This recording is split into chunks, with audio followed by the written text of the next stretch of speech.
الكريم أعوذ بالله من الشيطان الرجيم بسم الله الرحمن الرحيم رب اشرح لي صدري ويسر لي أمري واحلل عقدة من لساني يفقه قولي واجعل لي وزيرا من أهلي ربي يسر ولا تعسر وتمم بالخير وبك نستعين يا فتاح ربي زدني علما ربي هب لي حكما والحقني بالصالحين ربنا آتنا في الدنيا حسنة وفي الآخرة حسنة وقنا عذاب النار لا إله إلا أنت سبحانك سبحانك سبحانك إني كنت من الظالمين لا إله إلا أنت سبحانك إني كنت من الظالمين لا إله إلا أنت سبحانك إني كنت من الظالمين يا مقلب القلوب ثبت قلبي على دينك اللهم مصرف القلوب صرف قلوبنا على طاعتك آمين يا أرحم الراحمين.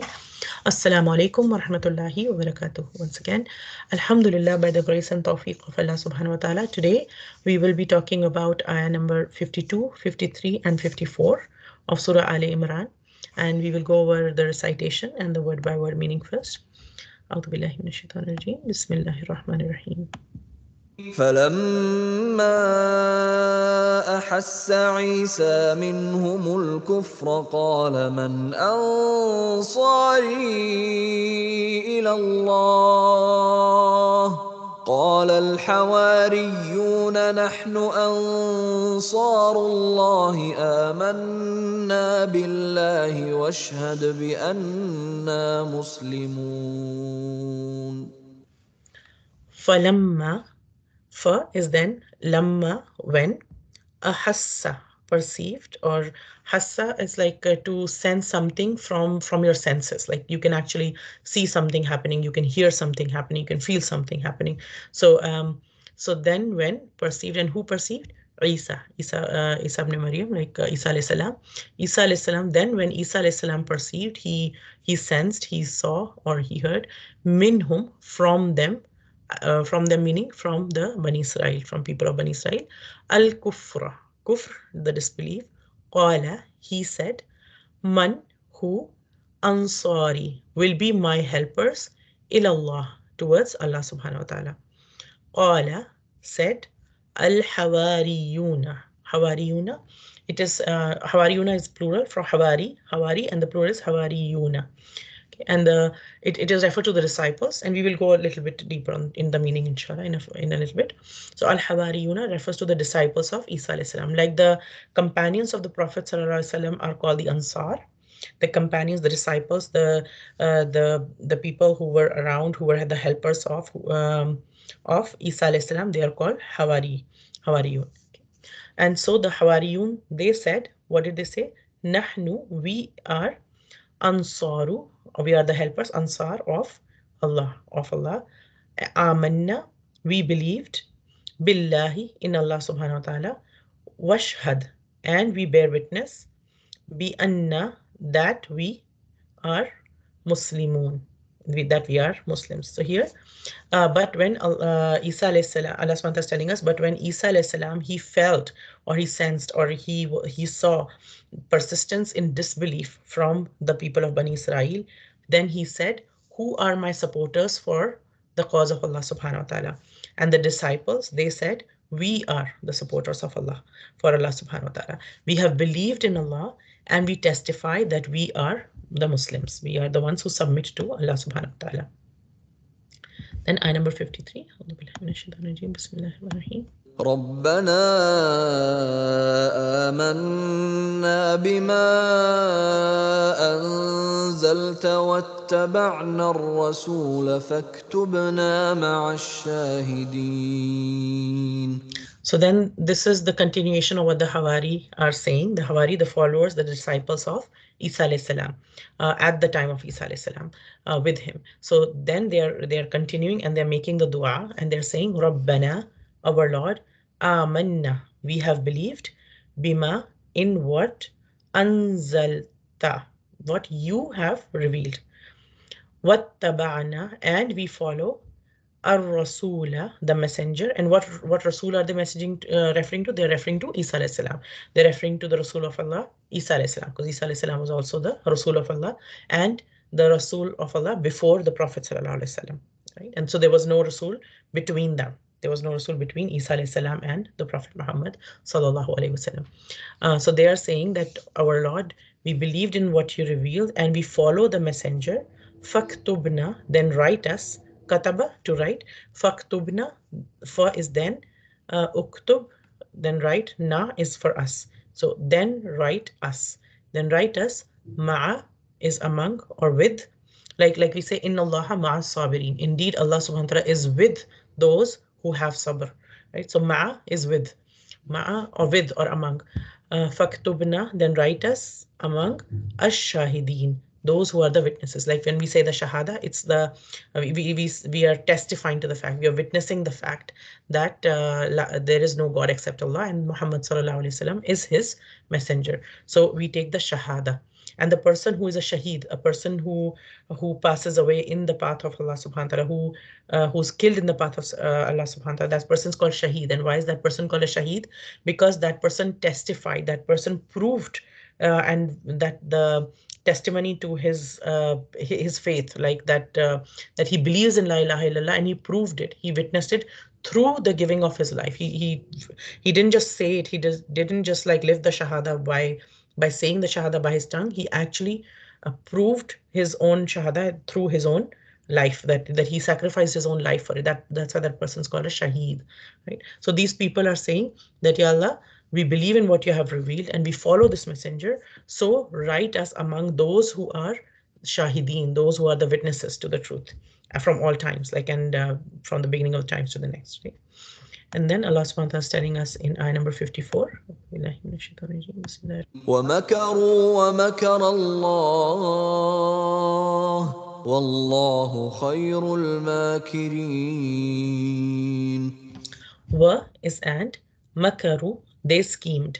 So makar is usually used in when somebody's scheming against something, or it is usually used in a negative sense, but it can, so it is something that is planned in secret. Some secret plan is hatched to basically harm somebody, or to get back at somebody, or like to a conspiracy is being planned or something. So they scheme. So they're scheming. So these people of Bani Israel, the people of Bani Israel at the time of Isa alayhi salam, who were not following the commandments of Allah subhanahu wa ta'ala, who had created deviations in the religion and things like that. And now that Isa alayhi salam is here, now these people are planning and scheming and plotting against Isa alayhi salam. So they schemed and they made a plan. Wa makar Allah. So makar, we know that mostly it is used in the negative sense, but it can also be used in a positive sense. And it is used in a positive sense when it is used for Allah subhanahu wa ta'ala. Wa makar Allah, and Allah subhanahu wa ta'ala plans. So when used for others, it is we will see the translation usually for makar as scheming. And when it is used for Allah subhanahu wa ta'ala as a retaliation towards what the disbelievers or the hypocrites, when they scheme, when they make a plan, when they make a plot, when they make a conspiracy against the believers or the prophets of Allah subhanahu wa ta'ala or anything, then to retaliate to that. Like you can think of it like, even in the wordplay, Allah subhanahu wa ta'ala uses such beautiful way of words in the Quran just to illustrate something. And like we say in many languages, like in English, we say also tit for tat, like so as you sow, so shall you reap, like, so there's everything you do, it has like a similar like the crime has a similar punishment to it, a punishment that is like justified to it, that kind of corresponds to it, right? So many times in the Quran we'll see this phrase, wa makaru wa makar Allah. They scheme, they plot, they make a thing, and to to make their plans, to literally flop their plans, to put their plans to like, so they're not able to carry out their plan or something, to destroy their whole plans. Allah subhanahu wa ta'ala makes his own plan, and Allah's planning is the one which is good planning, and it kind of like foils all um, people can, disbelievers or hypocrites, they make a plan for ages, they put so much hard effect to like put so much hard work, so much planning, sometimes so much time and money and resources are also put to kind of harm this believer or harm this prophet or harm this cause of Allah subhanahu wa ta'ala. And they keep planning, and they feel they're being successful, and it keeps going on and on and on and on for a while. And then just with one master stroke, because Allah subhanahu wa ta'ala lets them go ahead. And then with one master stroke at the very end, Allah subhanahu wa ta'ala saves his people. Allah subhanahu wa ta'ala saves his prophets. Allah subhanahu wa ta'ala saves his believers from things. And Allah has his own plan. Right? So it is used in a good sense for Allah subhanahu wa ta'ala, and it is used in a negative sense for the disbelievers and everything, mostly in the Quran. وَمَكَرُوا وَمَكَرَ اللَّهُ. And they scheme, وَمَكَرَ اللَّهُ, and Allah subhanahu wa ta'ala plans. Wallahu, and Allah subhanahu wa ta'ala, khairul makirin, is the best of the planners, is the best of those who can make a plan. Like nobody's plan can match the plan of Allah subhanahu wa ta'ala. He's the best. And also his plan has khair in it. His plan has goodness in it. So in this ayah, Allah ta'ala is telling us, and the disbelievers planned, but Allah planned. And Allah is the best of planners. So we'll go in a little bit more detail, inshallah. So we were talking about, before we have been talking about the story of Maryam radiallahu anha, and then how the good news of a child was given to her. And then we learned about the story of Zakaria alayhi salam. And then we learned about how this child grew up, and then this child is giving tabligh. This child is calling people to Allah subhanahu wa ta'ala. And then we learn more about his mission. What happened with Isa alayhi salam? What was going on with Isa alayhi salam? So we learn here that when Isa alayhi salam sensed disbelief in them, in the people of Bani Israel, meaning why did he sense disbelief? First, it's like their kufr, it was visible. It was not like just in their hearts and they were acting very pious and everything. They were doing things that he saw with his own eyes, or which was like anybody could see that these people are clearly going against the commands of Allah subhanahu wa ta'ala. They were maybe engaged in a lot of riba-based transactions. They were like maybe doing a lot of injustice to people around them. They were harming people. And like their worship was, or they were making things haram for people, which were not, which were supposed to be halal in the deen, but they were making things unnecessarily hard for people, for general common people. And then they were letting the elites of the society get away with anything.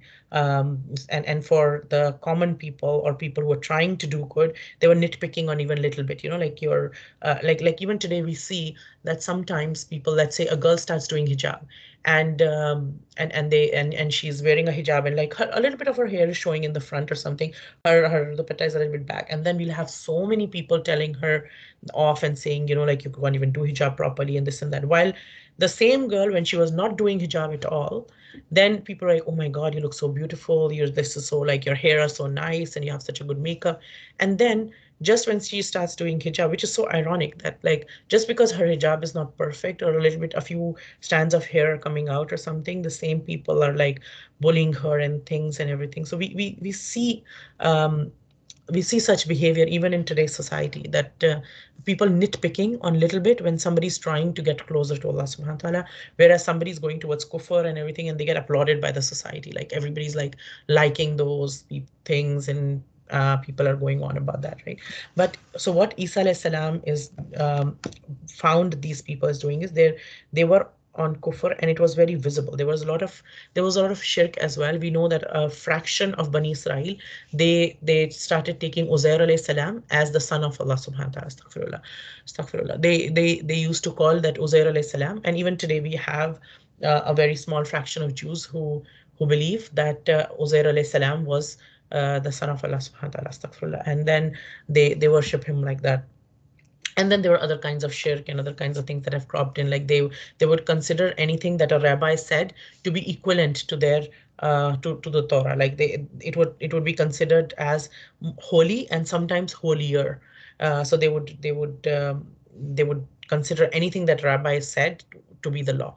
Whereas we know that in Islam, it is dalil based. Yes, we look up to our scholars. Yes, we love our scholars.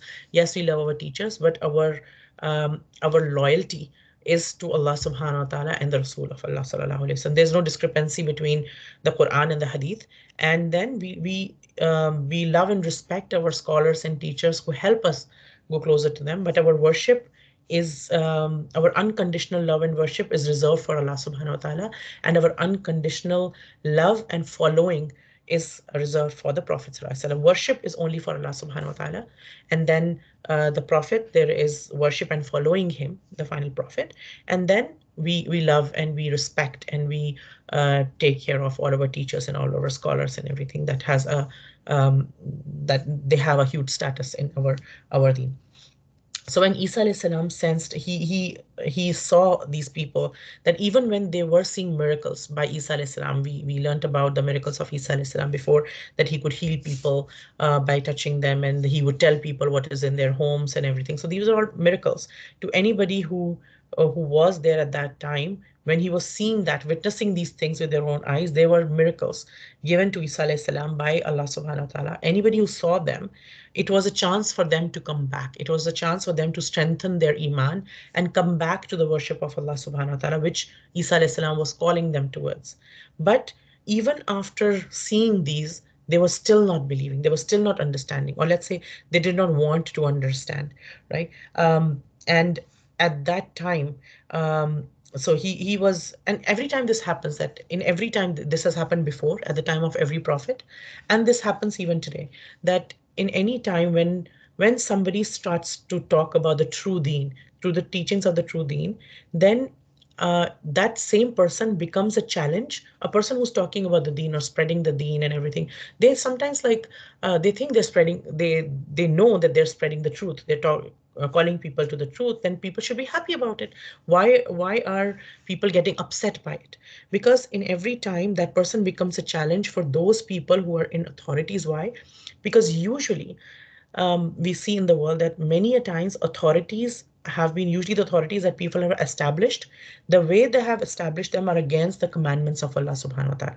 Like either there is a lot of lying there, there's a lot of cheating there, or there's a lot of like dishonest practices there, or some things are being hidden from people, or there are things that are happening. Usually a lot of people have taken themselves, like they feel that that's the only way to achieve success. And we see a lot of authorities, whether it's political, whether it's in a job situation, whether it's in a company, whether it's in an organization, sometimes even in families.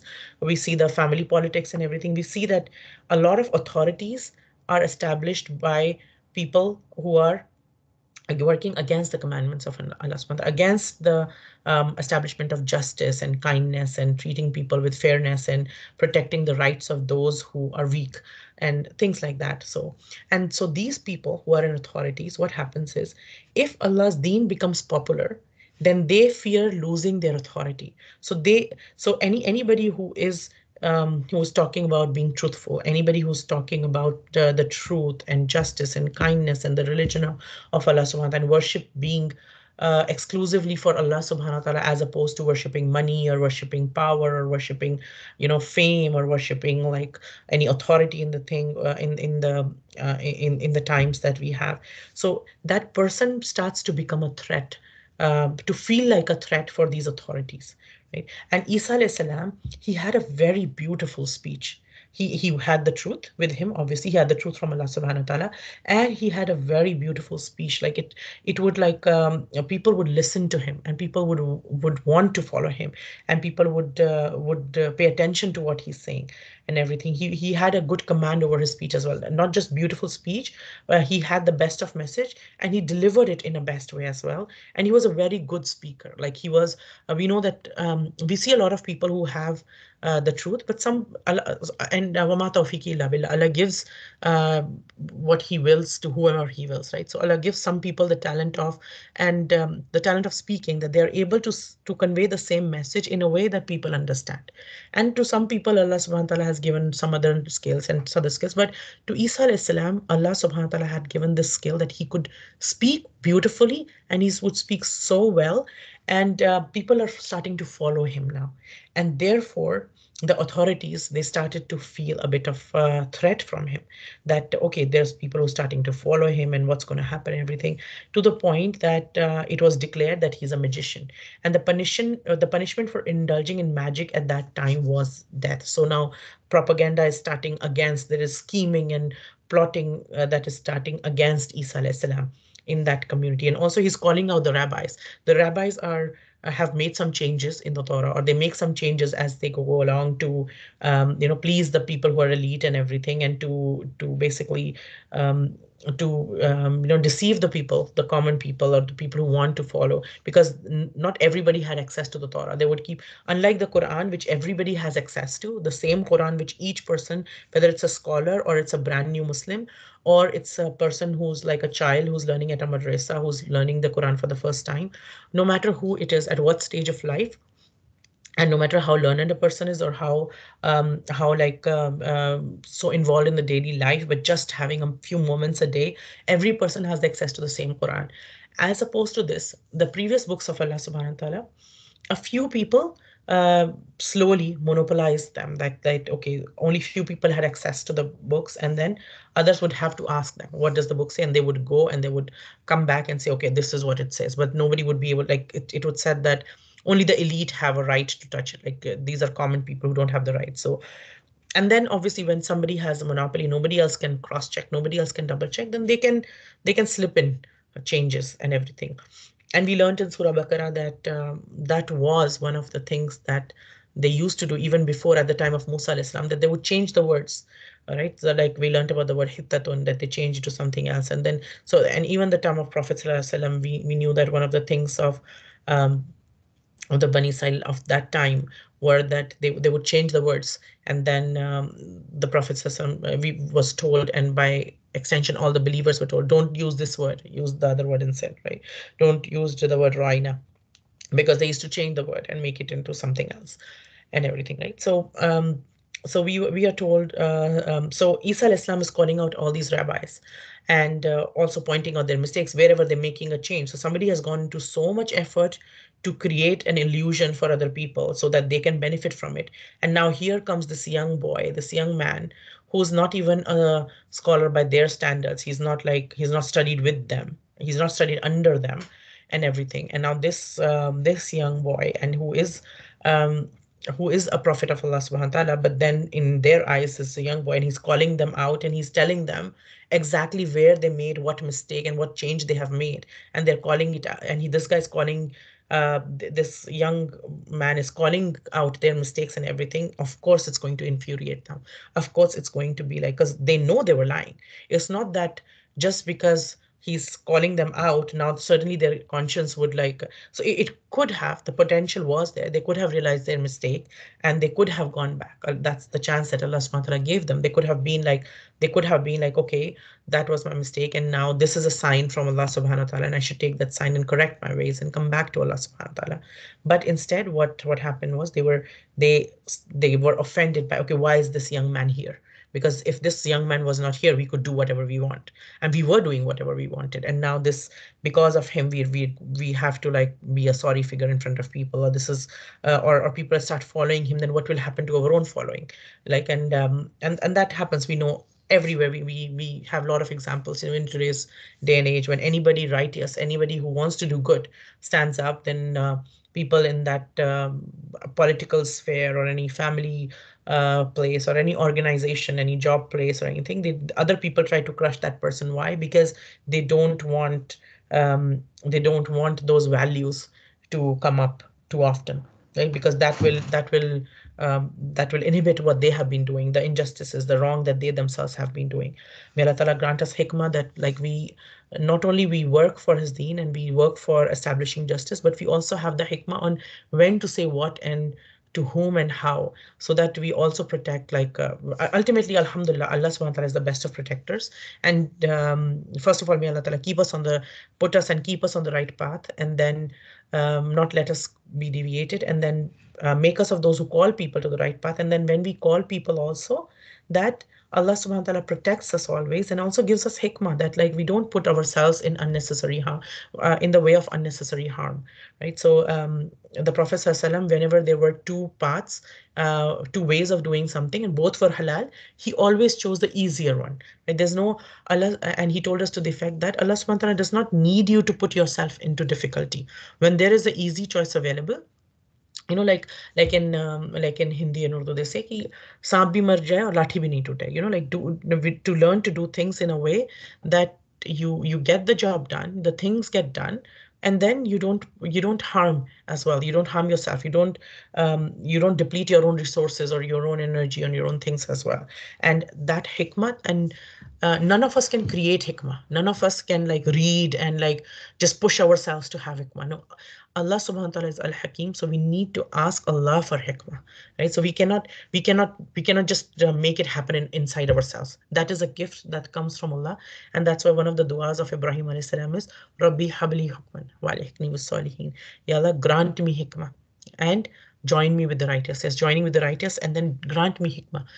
Even to know who's a righteous person and who's not, we need hikmah. We need hikmah from Allah subhanahu wa ta'ala, right? So Isa alayhi salam, and then again after that also, even after a person is doing the best of has is behaving with wisdom and everything, there will still be, yeah, and we can only do what we can do. Then we obviously leave our matters to Allah subhanahu wa ta'ala. We tie our camel, and then we have tawakkul in Allah as well. That we do our best, but then we also have tawakkul in Allah. Our although we try to do our best, but we don't ever put our faith in ourselves or our efforts. We put our faith in Allah subhanahu wa ta'ala. Our tawakkul is always on Allah subhanahu wa ta'ala.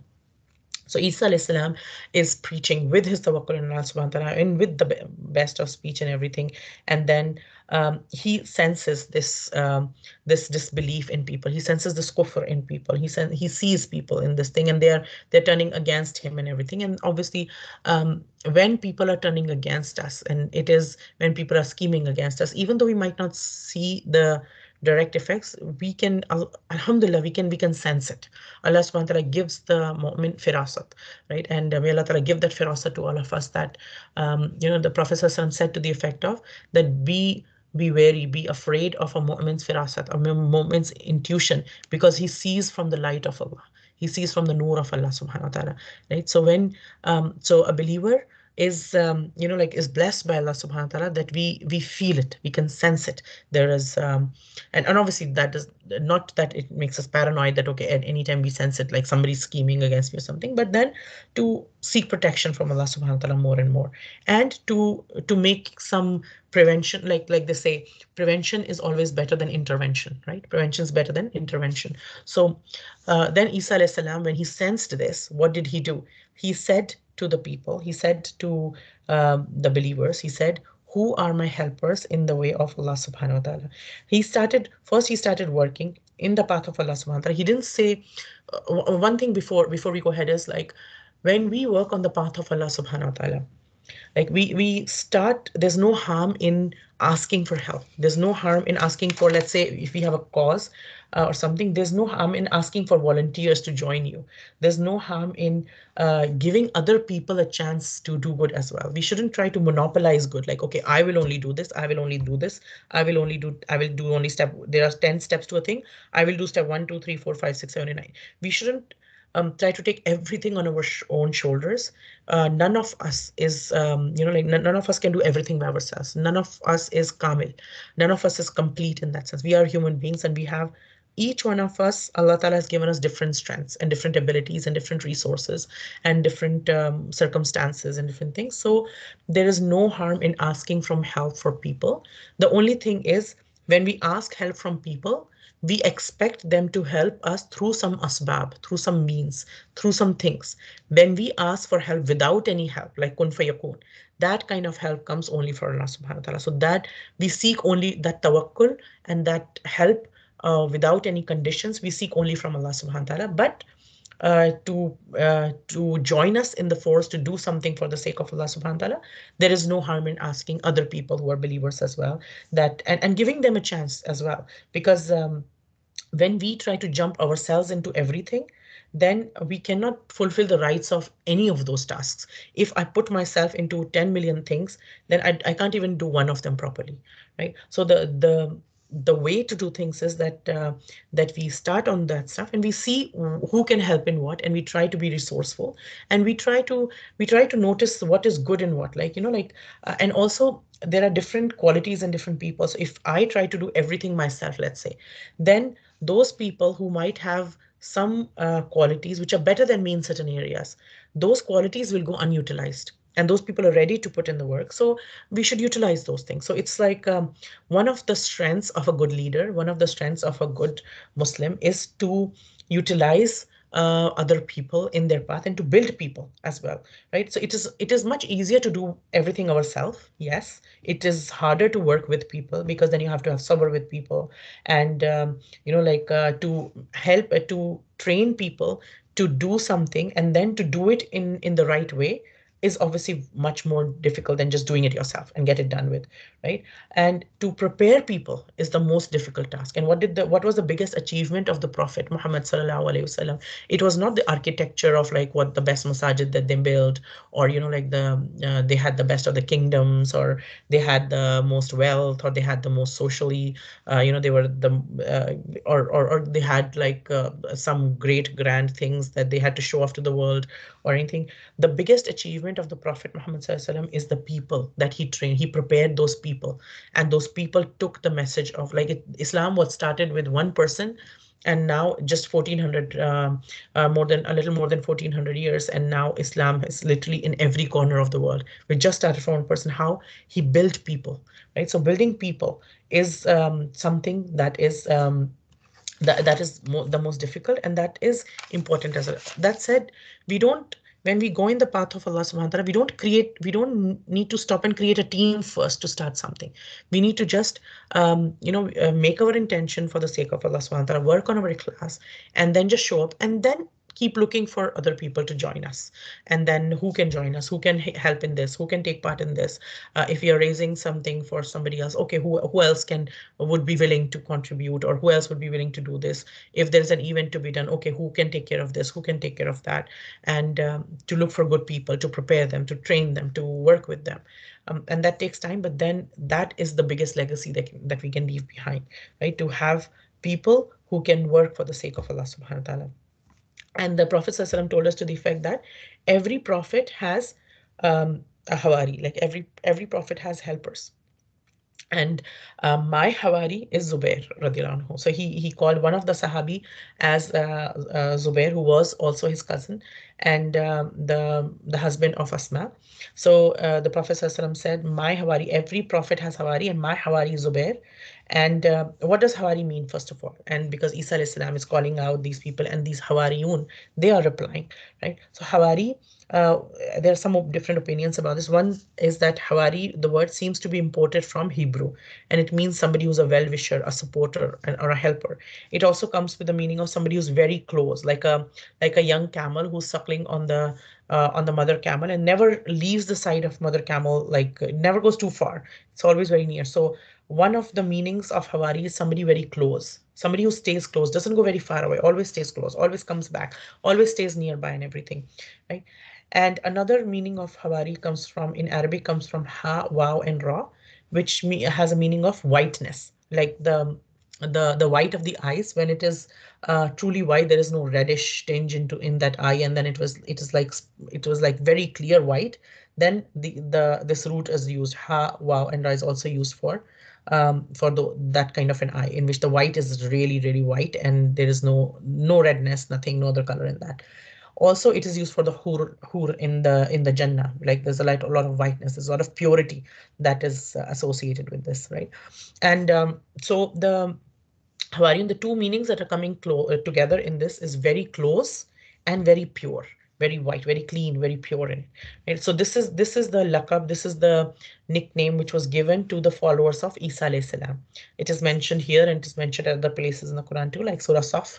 It is also mentioned that about the Hawari, right? They were good people, and just like Sahabas, they were very. Another meaning of Hawari is the people who do laundry, like the dhobi that we call in the people who wash clothes and everything professionally. So and then it is also said that the when Isa alayhi salam, he was giving his message to people, and he saw that the rabbis and the Pharisees and all those elite people of of his time, they were not ready to listen to him.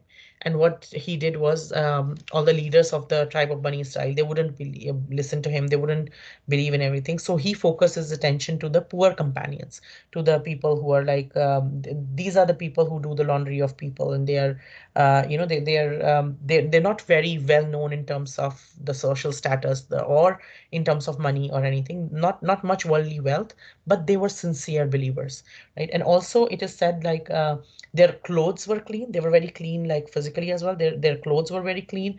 Their hearts were very clean, and their intentions were very clean as well, right? And they were very close to Isa alayhi salam. They stayed close to Isa alayhi salam, and it is said in some traditions that they were very few in number. They were around 12 to 17 in number, that were left, and there were very few people, but they were true believers of Allah subhanahu wa ta'ala. And also, just as a side point, like, this has been a common practice of the prophets, that they try to warn the and enlist the support of influential people in the society first. Like Musa alayhi salam was told to just go to Firaun first, but he didn't just stay with Firaun. Like in the time that he came to the court of Firaun and everything, and when a time was decided that they will meet at this point, and they at this day and time for their contest with the magicians and everything like that, then in that time he didn't just stay home and prepare for this event or something.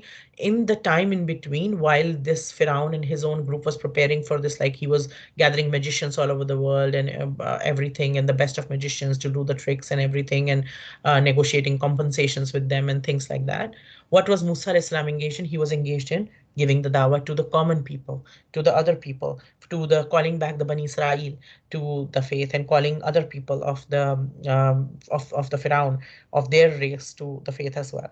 So it is a common practice that the prophets, they try to get the support of and warn the influential people in the community first. Why? Because when a leader accepts Islam, it's very easy for everybody. So if any of us is the kind of person that people listen to in their families, generally, then that person saying something, even if people are not like 100% convinced yet, they will listen to them and take the shahada, right? Like Tufail radiallahu anhu, he was the leader of his tribe, and when he went back and told his people, that he went back to his wife and his family first, and he said, you know what, like, yeah, I will not have any relationship with you until you accept Islam. And they accepted Islam. They hadn't, they didn't, he didn't tell them everything about Islam first, what is it all about, and this and that. And then he started, once they accepted Islam, he started teaching them and everything. But he was an influential person. People used to listen to him. And then, and so anybody who's like in an influential situation or in a powerful situation, usually the prophets used to begin with them, because that could have an effect very quickly on a lot of people. But when these people are arrogant and heedless and they're not willing to change, then the prophets didn't just stay at them, they left them alone. And then they focused on the other companions as well, and who usually responded to their call, because the poor people who have been oppressed generally would respond to the call to justice very quickly, right? It's human nature. Anybody who's being oppressed, justice would appeal so much to them. Right. And also, the prophets never lose hope, even under the worst of circumstances. They are, nor are they discouraged by the denial of people. The persistent denial of people doesn't discourage them. They keep on, they keep on going ahead and everything. And also, this statement of Isa alayhi salam, that who will be the Ansar of Allah, it shows first of all his own zeal, his own firmness, his own resolve, his own unshakable faith, and his commitment to spreading the message of Allah subhanahu wa ta'ala. That if you look at it closely, when he's saying who will be my helpers in the path of Allah subhanahu wa ta'ala, to Allah subhanahu wa ta'ala, he's saying that indeed I have taken the path to my sustainer, and let those who have the will and the courage, if you have the will and courage, you can come and join me in treading this path. And there will be things in this path that will come. There will be hardships in this path that will come. Are you ready? Who is ready to come to in on this path of helping, of working towards Allah subhanahu wa ta'ala? And these are the Hawari Rasul. These were the Hawari of, and there is a lot of parallel in the Hawari of Isa alayhi salam, and how they, like even physically, how we know that at the time when the enemy surrounded them and everything. They formed a physical shield around him and everything. And there's a parallel to that in the Battle of Uhud as well, that the Sahabis, because here what is happening is that even Surah Saf, what we learn about the Hawari is that these are the disciples who believed in Isa alayhi salam and they supported him steadfastly, right? And they are mentioned as an example for the Ansar. When the Ansar are listening to the Quran coming down, they are mentioned as an example for the Ansar and by extension to all of us as well, right? So Isa alayhi salam is asking, who will be my helper towards Allah subhanahu wa ta'ala? Who will be the helpers of Allah subhanahu wa ta'ala? Now, one thing here is that what does it mean by being helpers of Allah subhanahu wa ta'ala? Does it mean that Allah needs any help? Astaghfirullah. Allah does not need any help from anybody, right? Allah subhanahu wa ta'ala is the Prophet, subhanallah. He is the Malikul Mulk. He's in Allah ala kulli shay'in qadir. He can do anything. And he is sahib kun fayakun. He just says kun and things happen. He doesn't need anybody's help for anything, right? But when we are join with somebody and we are trying to do something for the sake of Allah subhanahu wa ta'ala, for the deen of Allah subhanahu wa ta'ala, then no matter who we have joined, we not joined with that person, we have joined for the cause of Allah subhanahu wa ta'ala, right? So this is called nisbate tashrifi, meaning, for example, like we say Baitullah, right? Baitullah for the Kaaba Sharif. Like, why do we say Baitullah? Allah subhanahu, it's called the house of Allah subhanahu wa ta'ala. Doesn't mean that, nauzubillah, that Allah subhanahu wa ta'ala lives there. Allah subhanahu wa ta'ala is on the top of the heavens. So why is this small black four walls and this square structure, why is it called Baitullah, right? Why is it called the house of Allah subhanahu wa ta'ala? For tazim, right? This is like Allah subhanahu wa ta'ala gives honor to this place by calling it Baitullah, right? Similarly, when somebody, when any of us have in past or any of us today, we work for the path of Allah, for the deen of Allah subhanahu wa ta'ala, we work to serve the deen of Allah subhanahu wa ta'ala, then Allah subhanahu wa ta'ala honors them by calling them what? Ansarullah, that they are the helpers of Allah subhanahu wa ta'ala. It's like an honor that Allah ta'ala gives to these people, because Allah subhanahu wa ta'ala, there's nobody who appreciates like Allah subhanahu wa ta'ala appreciates. Like you do a little for him, and what does he call you? He call you the helper of Allah. Like you know like this this connection, this just our connection and our expectation, our intention are all directly tied to Allah subhanahu wa ta'ala. And then we are doing something, even if it is like a fraction of a small, even if it's like we learned from the Prophet ﷺ told us to the effect that there will be people who just donated a date in the path of Allah subhanahu wa ta'ala, and on the day of judgment, that date will be like the mountain of Uhud. Why? Because the ikhlas that they had, the true spirit of doing something for the sake of Allah subhanahu wa ta'ala have. And this is the spirit that is needed the most in the path of the deen. And when we're doing something for the sake of Allah subhanahu wa ta'ala, when doing something fi sabilillah, when we're doing something to please Allah subhanahu wa ta'ala, that is what is needed the most. Not how much we do, but the quality of, not the quantity, but the quality, right? How much do I, even if I have, like for example, if there's a tradition, there's a narration to the effect that if I have my wudu and I'm cleaning my house, I'm brooming my house, and I have my wudu, and I made this intention, Ya Allah, I want to please you, because in my house, I want your name to be taken.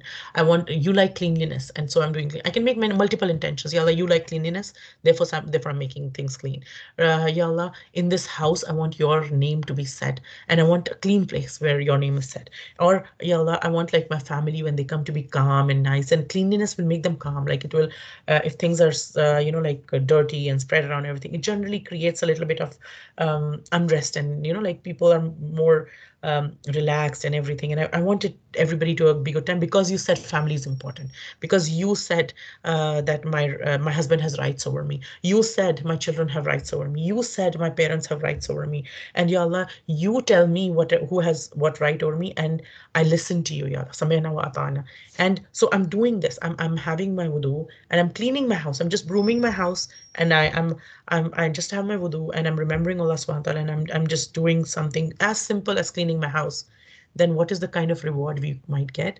As if I was cleaning the Baitullah, as if I was cleaning in the Masjid al-Haram. I was cleaning the Masjid al-Haram. I was cleaning the floors of Masjid al-Haram, right? I would get that reward sitting at my home, just cleaning my house, not doing nothing else. But my intention is, Ya Allah, I want to please you. Be pleased. This is a small thing I'm able to do, but just be pleased with this. Another thing that the Prophet ﷺ told us to the effect of, when your Muslim brother or sister is in need and you go out to help that person, or you do something to help that person in need, that is that is better for you than spending the whole night in etikaf in Masjid al-Nabwi. Etikaf, where you're doing what do we do in etikaf? We're doing nothing else except worshiping Allah subhanahu wa ta'ala. We are like praying, we are doing dhikr, we are praying our salah, we're praying extra, nafil, we are praying, we are learning the Quran, we're doing this, and not just doing it at any place at home, doing it in a masjid, and not just any masjid, Masjid Nabawi, but going and helping a fellow Muslim, or taking care of a need of a fellow Muslim is dearer to Allah subhanahu wa ta'ala. And Allah subhanahu wa ta'ala also tells, the Prophet ﷺ told us also to the effect that the honor of a believer, the honor of a believer, and who's the believer, not just like a very strong believer or this, a believer, any believer, like that includes you and that includes me. The honor of a believer is dearer to Allah subhanahu wa ta'ala than the honor of the Kaaba, the Baitullah. Right? What does that mean? That means if there is a fellow Muslim about whom I knew something not so good, and there is no reason for me to talk about this to something, and as in there is no need for, I'm not trying to raise laugh of that person, I'm not trying to find resources to help that person or anything, so there's no need for me to talk about it. I protect that person's honor. How dear would that be to Allah subhanahu wa ta'ala? In the face of it, I didn't do any good deed, but I protected the honor of my person, of this other person. I protected the honor of another human being. I protected the honor of a believer. And that is dear to Allah subhanahu wa ta'ala. So just knowing what is dear to Allah subhanahu wa ta'ala, that helps us so much, right? So when we do something for the sake of, another thing is, Nasara is a kind of help that is a massive help. That is a great grand help. And for Isa alayhi salam, who's coming against him? The rabbis of that time, the religious scholars of that time, the most powerful people of that time, the ruler of that time, the soldiers of that time. Everybody's coming to harm him. Everybody's plotting to harm him. And who is he asking for help? That who will provide Nasara, who will provide this great grand help. And he's asking this group of people who do people's laundries, who don't have much money, who don't have much weapons, who don't have much social connections. And he's asking these people to be the helpers, right? Or to provide not just help, but this great grand help. So how can these people offer the great grand help? Now, this also is an indication of the honor that Allah subhanahu wa ta'ala gives, and the power that Allah subhanahu wa ta'ala ascribes to the believer. A believer is powerful. And why is a believer powerful? That's another question that comes in our mind, that how can these people who don't have any like in the seen world, it doesn't seem like they have much strength at all or any power at all. Then how are these people having any strength? Like, these are simple people. Nobody even talks to them too much. Like, anybody who's elite, like, just dismisses them or something. But these are very common, simple, day-to-day people. They don't show off to anybody. They don't like, if they don't do any good, they don't like go and like rub it in that, I did this for you and everything. They don't have any expectations from other people. And if they ask somebody to do something, that's fine. If they don't do it, then that's fine as well. They don't get upset if somebody doesn't do it, and they don't have their expectations on people in that sense. They do things for the sake of Allah subhanahu wa ta'ala. So how are they powerful? What is the source of this power? And how are they powerful? Why? Because in other places in the Quran, Allah subhanahu wa ta'ala tells us the seeker and the one who sought both are weak. Meaning what we seek, like let's say I'm in need of food, right? So I'm weak because I need food. I'm in need of something. And what is the food that I need? The food is weak in itself as well. What I'm seeking is weak in itself as well. Because, and anything that we seek, for example, I seek money, I seek power, nothing's lasting. Nothing's like strong in itself. Everything has its own weaknesses, right? The food will just go bad in a little while. How much is the food going to last? Whatever food we take of this world, it cannot last for it has a certain threshold, certain amount of expiry, then after which it's not good to be had, right? So, and anything for that matter, power, money, everything, nothing will last forever, and nothing has power which is lasting. Nothing has power that is absolute. Everything is weak. Everyone that seeks is weak, and everything that is sought is weak except Allah subhanahu wa ta'ala. So those who are seeking Allah subhanahu wa ta'ala, why? By seeking Allah subhanahu wa ta'ala, they have connected themselves to what? They have connected themselves to the most powerful. to the one who has the most power, the one who's who's going was there forever, is going to be forever, right? And who is subhanallah, he has Allahu Akbar, he is the great, and there is nobody greater than him. There's nobody above him. There's nobody bigger than him. There's nobody grander than him. There's nobody who has as much power as him, right? So when the believers, just by believing in Allah subhanahu wa ta'ala, they become powerful, right? And they have that, and Allah subhanahu wa ta'ala acknowledges that power. It might not be seen by others, but they are powerful in the sight of Allah subhanahu wa ta'ala. And how are they powerful? They're powerful, why? Because they say right away that they say right away, Amanna billah, that we believe in Allah subhanahu wa ta'ala. This is a necessary condition for working for the deen of Allah subhanahu wa ta'ala, right? So we can think of it like that. If anybody works in the White House, right? And they say, you know what, I'm secretary of the White House for the president. Do you know that? Right? Like, and why do we take selfies with important people? Or like people would have like their pictures on their at their homes, or they'll take pictures and keep it of them shaking hands with the president, or I was given my gold medal by this person, or they will have autographs by this person. Why? Because by associating with somebody who is powerful and popular, we feel that we feel of value, right? And here Allah subhanahu wa ta'ala is saying these people, they believe in Allah, right? They believe in Allah, and like that is they have joined themselves to the biggest entity there is, to Al Kabir, right? To the As-Sami, to Al Basir, right? To Al Akbar, right? So what could be a bigger job? Like we congratulate people when they get a job at a big place, like we said about somebody became a secretary at the White House, and we'd be like, wow, you got a job at the White House, amazing. Or somebody got into Harvard, we're like, wow, you got into Harvard, or you got into Oxford, or you got into like this big organization or something. We congratulate people.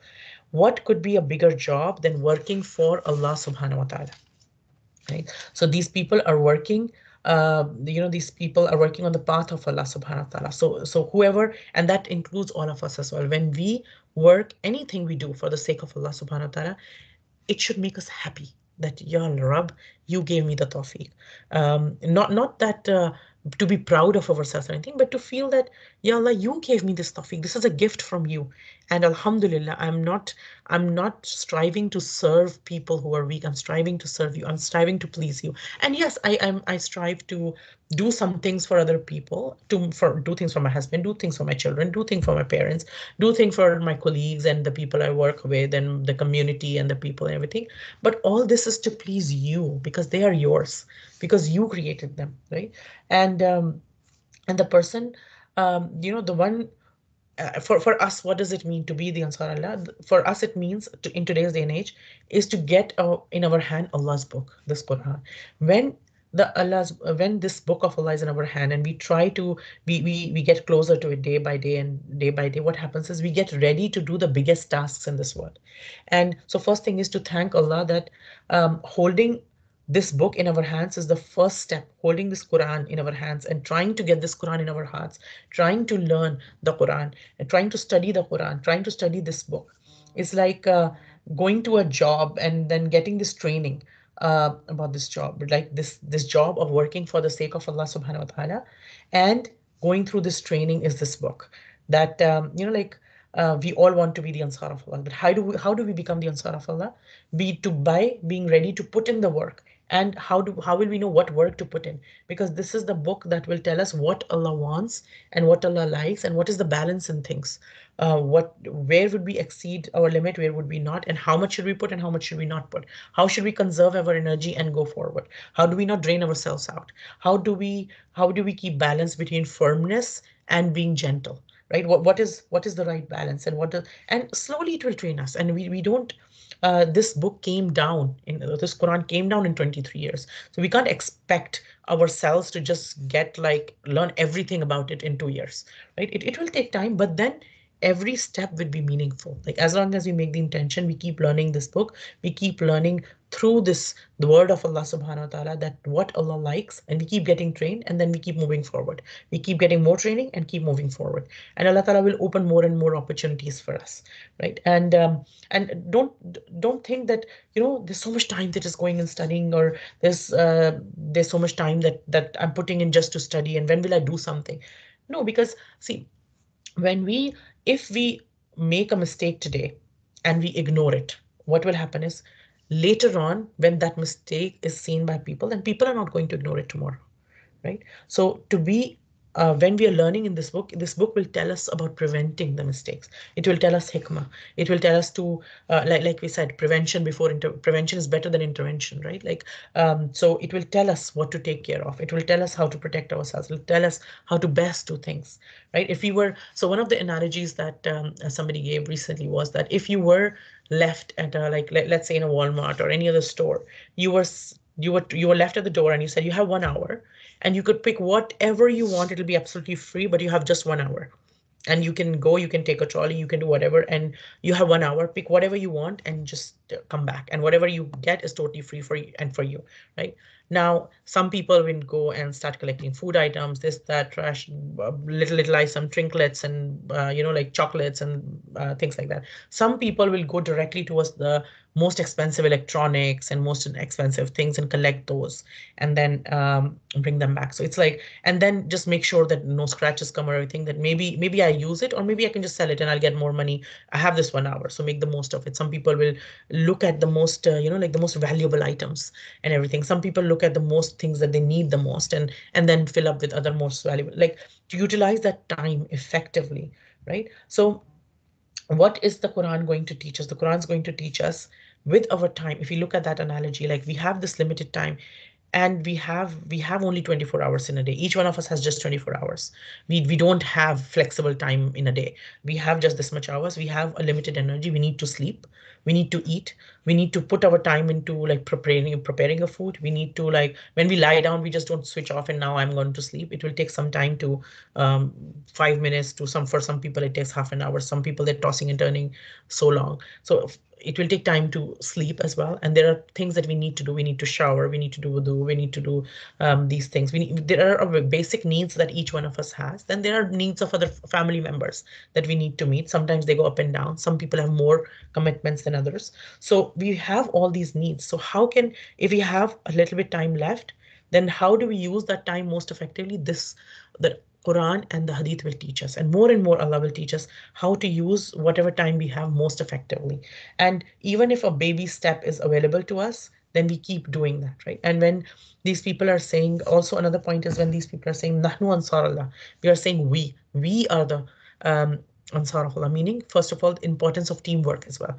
That when we have to work with people, we have to have sabr with people, and we have to widen our hearts a little bit. We can't work in the path of Allah and with people with small hearts. We have to have big hearts. We have to, meaning big hearts, meaning we have to, people will make mistakes. We'll have to forgive people. We'll have to move on. We'll have to overlook their mistakes and see the good in them and carry on. And we'll have to work together, right? And we have to put our own ego behind, and we have to put Allah's mission in front of us, right? So, for example, when digging the trench with the Prophet ﷺ at the time of Ahzab, what happened? Everyone, irrespective of their financial and social status, got to work. There was no titles. Everyone from the poorest of the Muslimin to the wealthiest of the Muslimin, they were all digging the trench. It was not like, okay, I'll just give money and have somebody else do it on my behalf. No, because everybody's doing it. You have to do it. You have to put yourself in the sand and you have to do that work, right? So when our mission is in front of us, then the more our mission becomes bigger for us, our own ego, our own self, our own nafs starts to get smaller and smaller and smaller, because the mission gets bigger, right? Then we don't care whether somebody praises us or not praises, whether somebody acknowledges anything we did or doesn't acknowledge anything what we did. And so also, like, despite all these qualities and miracles and blessings that Isa alayhi salam had, we learned about all these blessings, that extraordinary miracles that Isa alayhi salam was blessed with by Allah subhanahu wa ta'ala. Despite all of that, Isa alayhi salam asked for helpers, right? So when people work together, then there is a lot of barakah in it. Then there's a lot of that work becomes quicker. We are able to utilize the qualities of different people and everything, right? And also in Islam we learn that there's a lot of value in mashwara. Even the Prophet ﷺ, he consulted people.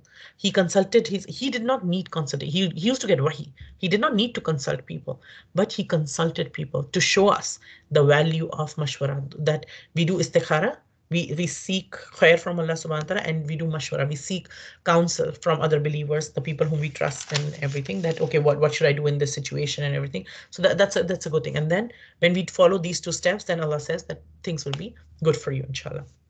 So then we learn that these Hawariyun, they say that, and bear witness that we are Muslimin. So another thing is that they're saying that our title is the Muslimin. We are the Muslimin. They did not say we are the Yahud, we are the Nasara. They didn't ascribe themselves to any place, or any person or anything. They said we are the Muslimin, and that has been the title of the believers in Allah subhanahu wa ta'ala from the beginning of times till the end of times, that people who submit to Allah subhanahu wa ta'ala. Right? And what they are saying is, then immediately they're making, Isa alayhi salam just said one statement, who will be my helpers, and they are saying, like, this long statement, that they make this dua as well. And they are, while the question put by Isa alayhi salam is very brief, the response of the Hawariyun, the disciples, is a bit detailed. Right? They say that we are the believers of Allah subhanahu wa ta'ala, we will be the helpers of Allah subhanahu wa ta'ala, we will bear witness that we are Muslims, and then they make dua as well. Right? So and then what are they saying? They're affirming their faith, they're affirming the obedience to their messenger. They're making Isa alayhi salam a witness to their faith, and they're making dua to Allah subhanahu wa ta'ala to record them as witnesses to the truth. That Ya Allah, put our name as those. Ya Allah, put my name as those who are the witnesses to the truth. Right? It shows that they were well aware of the implications and the consequences of being Ansarullah, that they will be tested. There will be hardships that will come. There will be things that will come, and they want to be written amongst those people. Right? So like, uh, as soon as they became the Ansar of Allah, the dua came to their mind. Another thing for us is that as soon as we, or as often as we come back to do something for the sake of Allah subhanahu wa ta'ala, we need Allah's help. We ask, we ask Allah, we make dua to Allah subhanahu wa ta'ala. That is, we start our work with dua, we continue making dua. While we're doing it, we finish our job, then we make dua again. We, like in Surah, Allah subhanahu wa ta'ala teaches, إِذَا جَاءَ نَصْرُ اللَّهِ وَالْفَتْحُ وَرَأَيْتَ النَّاسَ يَدْخُلُونَ فِي دِينِ اللَّهِ أَفْوَاجًا فَسَبِّحْ بِحَمْدِ رَبِّكَ وَاسْتَغْفِرْهُ إِنَّهُ كَانَ تَوَّابًا. That even when victory came, what do? We do the hamd of Allah, and we seek the forgiveness from Allah subhanahu wa ta'ala. So we remember Allah subhanahu wa ta'ala at all times. And we want to be written as, what they're saying is, we want to be written as those people, or amongst those who are shahideen, who that we accepted the deen, that we are ashabi rasul, that we are the people who are the helpers, who are the companions, who are the helpers of the Rasul of our time, Rasulullah, which was Isa alayhi salam, right? And also they want to be joined with the people who come next, because Isa alayhi salam told his people, there will be another messenger who will come, whose name will be Ahmad, right? He told his people. And these people, what they are saying is that, the Hawari of Isa alayhi salam, they're saying is, when this final prophet comes, and then when he has followers, right? Then Ya Allah, write us amongst those people as well, that we believe in Isa alayhi salam, and we believe in the prophet that Isa alayhi salam is prophesying about, that this is another prophet who would come, who would be the final prophet. And we learn from other traditions that the followers of the true followers of the prophets before the our prophet sallallahu alaihi wasallam, and even the previous prophets, they all prayed to be in the ummah of Rasulullah sallallahu alaihi wasallam. They wanted to be, they made dua. Musa alayhi salam made dua, Ya Allah, I want to be from the ummah of the Prophet sallallahu alaihi wasallam, right? Isa alayhi salam made this dua. All the prophets made this dua. The believers made this dua. Of the true believers of that time made this dua. And that's why we know that they were waiting for the final prophet. It's such an honor to be of the ummah of the Prophet Muhammad sallallahu alaihi wasallam. So much can be said about it, but inshallah another time. The blessings of being in the ummah of the Prophet ﷺ, that every prophet wished for, to be in the ummah of Prophet Muhammad sallallahu alaihi wasallam. But only one prophet's dua was answered, and who was given this. And who was that prophet? Isa alayhi salam, because we know that he was lifted up to the heavens, and he will come back towards the end of the times. And when he comes back, what will happen?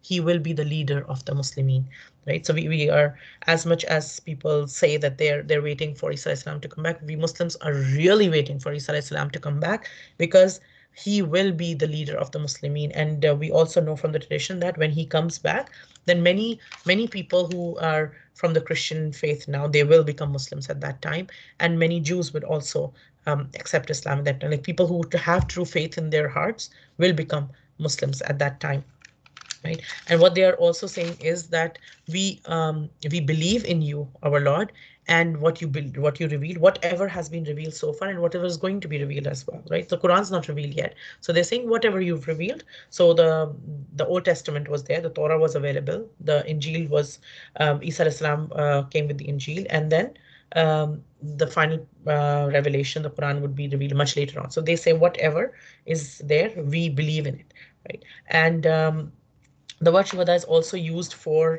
the Muslims in, we learned in Surah Baqarah in ayah number 143, when it was said to the Muslims, we made you a moderate community so that you could be witnesses over people, and the messenger is a witness over you. And when we are learning about Islam, when we are, like there is a thing to the effect of that we will, when the other prophets will come and talk about, they will be asked, did you give your message to your people? And their people, those people who rejected their prophets, like at the time of Nuh alayhi salam, on the day of judgment, Nuh alayhi salam will be asked, did you deliver your message? He said, yeah, Allah, I did deliver my message. And these people who denied Nuh alayhi salam that time, they say, no, we didn't get the message. And they will lie at that time too. And then who will be brought to witness?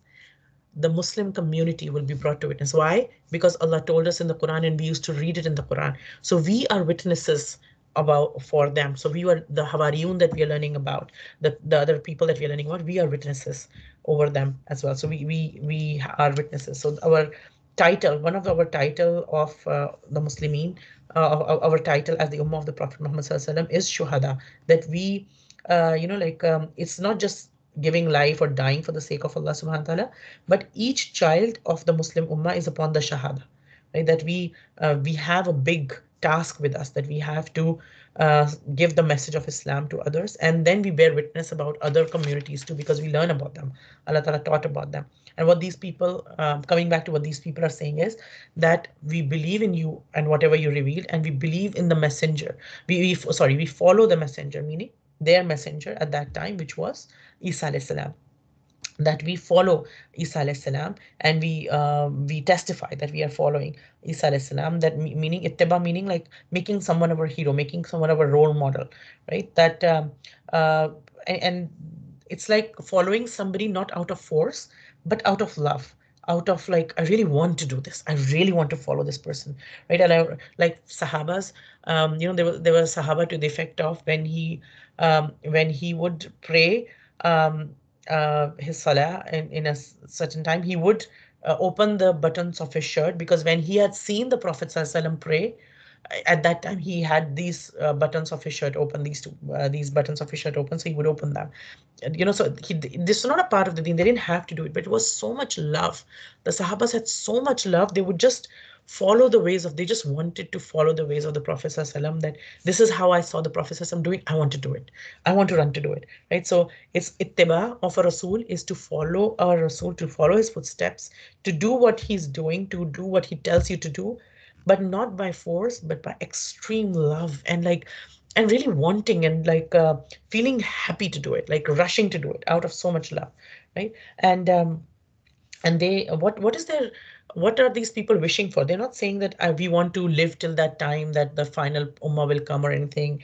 We want to, they're not making all these because they're saying, just write us amongst those people, ya Allah. And so today also, if we too, if we walk with their mission, the values and the ikhlas, and make dua, then we also have this expectation from Allah subhanahu wa ta'ala, that on the day of judgment, Allah subhanahu wa ta'ala will combine us with those people as well, with the Sahabas, with the Hawariyun, with the people who were true believers in Allah subhanahu wa ta'ala, right? The people who considered themselves as Muslims and their religion as Islam, no matter in the time of which prophet they came, they were the true followers of the prophet, right? And a prophet bears witness to the truth before his, in front of his community, even at the risk of his own life.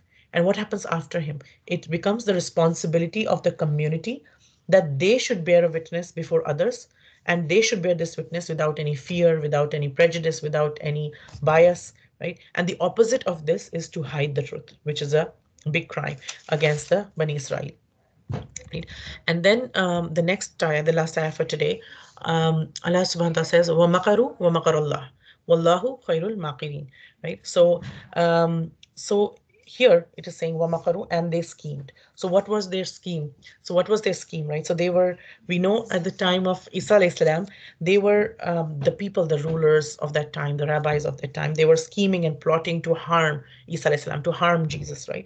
And what had they planned, right? So they had planned, like we talked before, they had declared him a magician, and they basically, the rabbis, what they did was they convinced the ruler of that time that this person, he's trying to overthrow your rule. He's trying to. They convinced the governor of Rome that this person, what he's trying to do is he's trying to convince people not to give like not to give their taxes and everything, and he's trying to overthrow your kingdom, and he wants power for himself.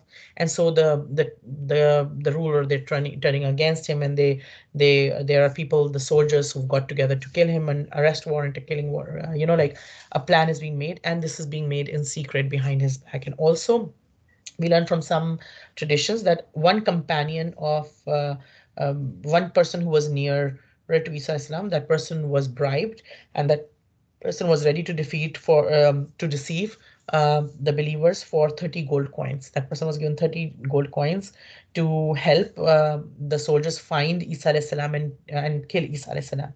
And we also know that the from some traditions, again, we some traditions are from the Israeli, like from other faith traditions. So we take them, but we don't confirm or deny. But then also there we learned a lot of things about Isa Islam from Hadith as well. So we confirm that time things as well. So we know that what happened was that Isa alayhi salam and his companions were surrounded around a house, and they call it, in the Christian tradition, they call it the Garden of Death ceremony or something. So Isa alayhi salam gathered all his followers. He gave them good instructions and told them to get busy in the remembrance of Allah subhanahu wa ta'ala. In the meantime, the soldiers reached the place, and they wanted to kill Isa alayhi salam. And the rulers, it is said that one of the governor, he did not actually want to kill Isa salam. He wanted to get a criminal killed instead, and then get this whole thing over with. But he could not get the criminal killed in the time. And in this time, the soldiers had reached this place, and they had surrounded this place. And the helpers of Isa alayhi salam, they formed a human shield around Isa alayhi salam and everything. At this time, what happened was, the planning of Allah subhanahu wa ta'ala was that one of the person, it is said that some say that it was one of person from Hawariyun who accepted to be killed instead of Isa alayhi salam. And he was given the look of Isa alayhi salam, and then he was taken and killed instead. And there is another opinion that the person who had deceived the believers, who had taken 30 gold coins to deceive the believers, Allah subhanahu wa ta'ala made his face look like the face of Isa alayhi salam to people, and then he was taken and crucified instead, right? So what we don't, this is where we differ from, one of the things that we differ from Christianity is, what we believe is Isa alayhi salam was not killed. He was not crucified. None of the Rasul of Allah were actually ever killed by people. There were many Nabi that were killed by people at different times, but nobody could ever kill a Rasul of Allah, right? Because that a Rasul comes with a message, and then Allah subhanahu wa ta'ala protects them, and they usually do hijrah and everything. Even the Prophet Muhammad sallallahu alaihi wasallam, people had planned to kill him, but then he did hijrah. He was, Allah subhanahu wa ta'ala moved him in front of their eyes. They couldn't even see, and Allah subhanahu wa ta'ala moved him from Makkah to Medina, right? And similarly, Isa alayhi salam, Allah subhanahu wa ta'ala made a hijrah for Isa alayhi salam as well. He was born in unusual circumstances, and his hijrah was unusual as well. Isa alayhi salam was lifted up, raised up to the heavens, right? And we know that the feet of Isa alayhi salam was on the roof of the house, and then he was raised up to the heavens, right? And the when this surrounding the hisar was broken, the person whose face was looked like Isa alayhi salam, that was person was killed instead, right? And now this led to different beliefs, like this whole incident. Jews say they killed Isa alayhi salam. Many Christians believe that Isa alayhi salam was killed, and then he was totally fine, and next day he came back from his grave. And then this whole concept of Friday and Easter celebrations and things like that. But Islam says in Surah Nisa, which is the fourth surah of the Quran, ayah number 157 till 158, we learn that, and for their saying that we have certainly killed the Masih Isa, the son of Maryam, the messenger of Allah, while in fact they did neither kill him nor crucify him, but they were deluded by resemblance. Those who disputed in this matter are certainly in doubt about it.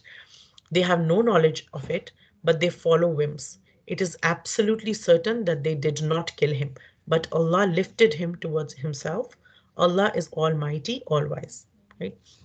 So, um, as we saw, Allah Subhanahu wa Taala protects His people, just like He protected other people before. Like like Nuh alayhi salam and Lut alayhi salam and the Prophet Muhammad sallallahu alaihi wasallam and Isa alayhi salam. Allah Subhanahu wa Taala protects His prophets, and yes, the Nabi sometimes get killed, but Rasul, no people have ever been able to kill a Rasul. The community planned to kill Isa alayhi salam, and Allah subhanahu wa ta'ala ordered Isa alayhi salam to do hijrah as well. The difference is that his hijrah was to the heavens, and other prophets did hijrah in the land. So Isa alayhi salam was born in a totally different way, and he was raised up, and he will come back. And we know that the Prophet sallallahu alaihi wasallam met Isa alayhi salam in the heavens during his journey of Miraj. And there are several hadiths to this effect, confirming this. There are also hadith that explain how Isa alayhi salam will come back, where he will descend, in what condition he will descend. That there'll be water dripping from his hair. When he lifts his head, there will be such a beautiful scent in the whole world that every person who has iman will be able to smell that. All Christians of that time will become Muslims as well. They will all fight the Jews of that time, and many Jews will also accept Islam. The Dajjal would be killed by Isa alayhi salam, and the only deen that will stay in the world then would be Islam. Then there will be peace and prosperity in the world. And it is our belief that Isa alayhi salam is alive right now. And sometimes people ask things like, okay, where is he alive? How is he alive? Where is he? Who's feeding him? What's happening? How is he eating? And this like that. So it is, the simple thing is, who feeds us when we are in the womb of our mothers? Right? Who feeds us? Yes, there's an umbilical cord and there's things like that, but who created all of this? Who feeds us through this mechanism? It is Allah subhanahu wa ta'ala. The same Allah is taking care of Isa alayhi salam wherever he is. We don't know. And Allah ta'ala alam, like, Allah is taking care of this. And just like Allah subhanahu wa ta'ala took care of all his prophets, Allah subhanahu wa ta'ala tells us that he will take care of all of us as well. He will take care of all of us as well. So this reminds us to put our faith in Allah subhanahu wa ta'ala. And the stories in the Quran are not meant for us to go and debate with people, but first to understand ourselves and to understand the value that Allah subhanahu wa ta'ala gives us. May Allah ta'ala make us of those people who are able to understand the value that he has given to us as believers, the honor that he gives to us as his believers, the beauty of his faith, and then to appreciate it and to work towards it, and work towards it not just of ourselves, but works towards it together. And like we will enter Jannah zumara zumara, in a group together. May Allah Ta'ala make us of those people who are able to not just go to Jannah ourselves, but to take people with us, hordes and hordes and hordes of people with us to Jannah. And just like Allah subhanahu wa ta'ala united us as sisters in Islam in this world, may Allah subhanahu wa ta'ala reunite us as sisters in Islam on the day of judgment under the shade of his throne, when there will be no shade except his, and then once again in Jannatul Firdaus. Any goodness that comes from this talk or any other talk is from Allah subhanahu wa ta'ala, because he's the owner of all khair, of all good, and any shortcomings are mine because I'm human and open to mistakes. May Allah ta'ala still accept whatever effort we were able to put through. And anybody who listens to this, may Allah Ta'ala open all of our hearts, for myself and for everybody. May Allah open our hearts to his deen, and may Allah Ta'ala accept everything and any effort that we all do for his sake. May Allah Ta'ala accept it. ربنا تقبل منا إنك أنت السميع العليم. آمين يا أرحم الراحمين. سبحانك اللهم أشهد أن لا إله إلا أنت نستغفرك نستغفرك نستغفرك ونتوب إليك.